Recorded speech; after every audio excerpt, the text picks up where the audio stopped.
I think this started with conversation about the idea of a young Lord Macbeth, of having that young character and seeing that the naive attitude he has and the impatience that comes with youth that kind of strives him forward to make the decisions that he makes. Obviously, a lot of people pick up on the idea of this fatal flaw of Macbeth's being his vaulting ambition, and I just thought that with an ambition in itself is not really it's not evil. Ambition is a very healthy thing. If we have a young Macbeth, then there's this ambition that is then fueled by zeal, and that youthful zealousness takes the character to a place that he doesn't want to go. He understands that the path that he's on leads to destruction, leads to death, even his own. And obviously the most major issue is how we kind of then play Lady Macbeth.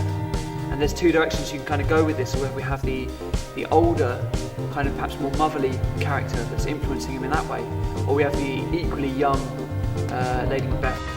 And eventually, from the auditions, we decided to go with the younger version.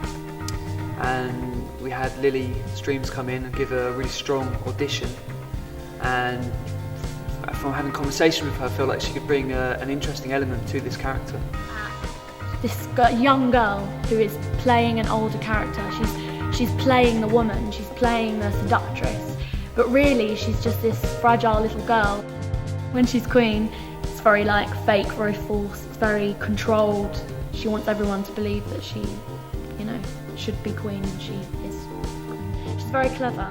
She knows exactly how to work a man. She's young, but she knows her own sexuality and her own body. This idea that youth has a lot of strength to it. There's energy, there's passion, there's excitement that we traditionally associate with youth. What there isn't, and the weakness of youth, is in the fact that there is a lack of worldly wisdom. What would happen if this character, who was still rather young, was suddenly elevated to a position of power? How would he handle that?